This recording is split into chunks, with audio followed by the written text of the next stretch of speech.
പ്രണയിനി ഭാഗം 22. ഇവളെയാണോ നീ മാരേജ് ചെയ്യാൻ പോകുന്നത്? ആദ്യത്തെ പകപ്പ് മാറിയ ശേഷം ശില്പ ആരുവിനെ നോക്കി പുച്ഛത്തോടെ എഡ്ഡിയോട് ചോദിച്ചപ്പോൾ അവൻ്റെ മുഷ്ടി ചുരുണ്ടു.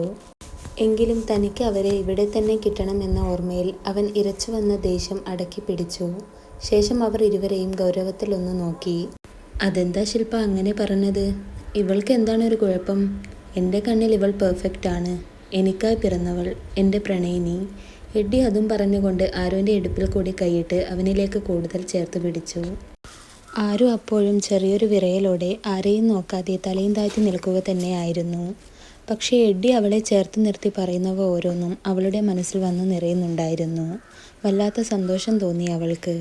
നന്ദനാണെങ്കിൽ തനിക്ക് സംഭവിക്കുന്ന മാറ്റം അറിയാതെ ആകെ പകച്ചു നിൽക്കുകയാണ്. പക്ഷേ അതിനിടയിലും ആരുവിനെ ചേർത്ത് പിടിച്ചു നിൽക്കുന്ന എഡ്ഡിയെ കാണവേ അവൻ ആകെ അസ്വസ്ഥമായിരുന്നു. അത് പിന്നെ ഞാൻ വെറുതെ ചോദിച്ചു എന്നേ ഉള്ളൂ. ശില്പ തപ്പിത്തടഞ്ഞുകൊണ്ട് പറയുന്നത് കേട്ടപ്പോൾ ഇത്തവണ പുച്ഛം നിറഞ്ഞ ചിരി ഉയർന്നത് എഡ്ഡിയുടെ മുഖത്തു നിന്നുമായിരുന്നു. ആ നന്ദൻ, തൻ്റെ ഫയൽസൊക്കെ ഇവിടെ വെച്ചിട്ട് നാളെ മുതൽ ജോയിൻ ചെയ്തോട്ടോ. പിന്നെ അതിനു മുമ്പ് ദേ ഈ പേപ്പേഴ്സിലും താൻ ഒപ്പിടേണ്ടി വരും. നന്ദൻ്റെ മുഖത്തെ ഭാവങ്ങൾ ഓരോന്നും സൂക്ഷിച്ചു നോക്കിക്കൊണ്ട് എഡ്ഡി ആരുവിൽ നിന്ന് വിട്ടുമാറി അവിടെ ടേബിളിൽ വെച്ചിരിക്കുന്ന പേപ്പേഴ്സ് കയ്യിലെടുത്തുകൊണ്ട് നന്ദന് നേരെ നീട്ടി. അത് വേഗം കയ്യിൽ വാങ്ങി വെപ്രാളത്തോടെ എല്ലാത്തിലും ഒപ്പിടുന്നവനെ എഡ്ഡി പകയോടുകൂടെ നോക്കി. അവനെ കൺമുന്നിൽ കാണുന്ന ഓരോ നിമിഷവും സ്വയം കൺട്രോൾ ചെയ്യാൻ അവൻ ശ്രമിച്ചു കൊണ്ടിരുന്നു. ഓക്കെ, അപ്പോൾ നാളെ മുതൽ ഐശ്വര്യമായി ജോലി തുടങ്ങിക്കോട്ടോ. എന്നാൽ ശരി, നിങ്ങൾ വിട്ടോ. ഞങ്ങൾക്കിന്നൊന്ന് പുറത്തൊക്കെ പോയി വരണം. കുസൃതി ചിരിയോടെ എഡ്ഡി പറഞ്ഞപ്പോൾ ആരുവിനെ ദേഷ്യത്തിലൊന്ന് നോക്കിക്കൊണ്ട് നന്ദൻ ശില്പയുടെ കയ്യിൽ അമർത്തി പിടിച്ചുകൊണ്ട് ഡോർ തുറന്ന് പുറത്തേക്ക് ഇറങ്ങിപ്പോയി. അപ്പോൾ അവർ പോയി കഴിഞ്ഞപ്പോൾ ഒന്നാഞ്ഞു ശ്വാസം വലിച്ചു വിട്ടുകൊണ്ട് ആരു നേരെ എഡ്ഡിയെ പോലും നോക്കാതെ അവൻ്റെ ചെയറിൽ പോയിരുന്നു.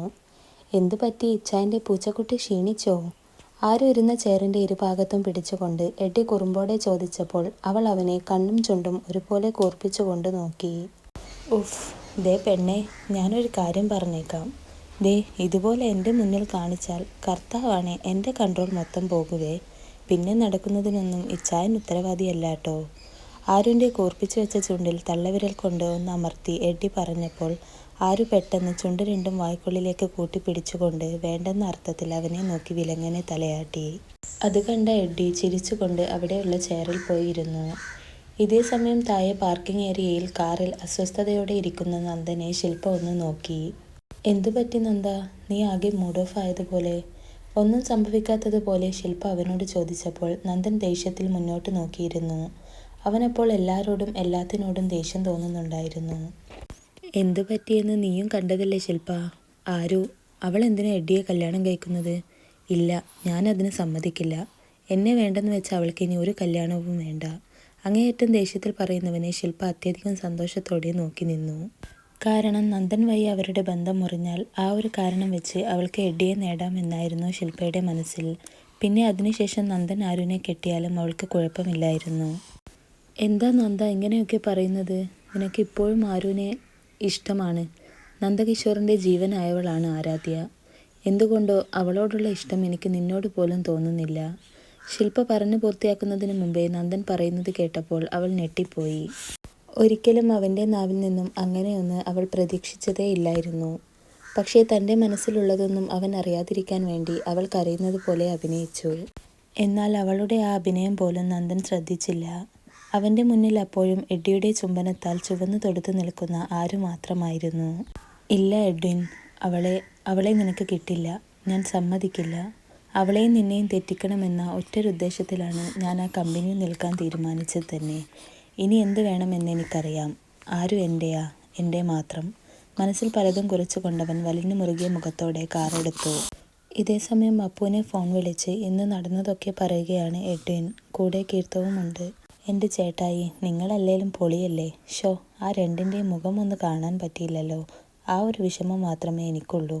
അപ്പുവിനെ നെഞ്ചിൽ ചാരിയിരുന്നു കൊണ്ട് കീർത്ത പറഞ്ഞപ്പോൾ മറുവശത്ത് നിന്നും എഡ്ഡി പൊട്ടിച്ചിരിച്ചു. ആരു അവൻ്റെ മുന്നിൽ നിന്ന് തന്നെ സ്പീക്കറിൽ കൂടെ എല്ലാം കേൾക്കുന്നുണ്ടെങ്കിലും അവളൊന്നും മിണ്ടിയിരുന്നില്ല. നീ ആ കാര്യത്തിൽ വിഷമിക്കേണ്ടടി, ഇനിയും എന്തൊക്കെ കാണാൻ കിടക്കുന്നു.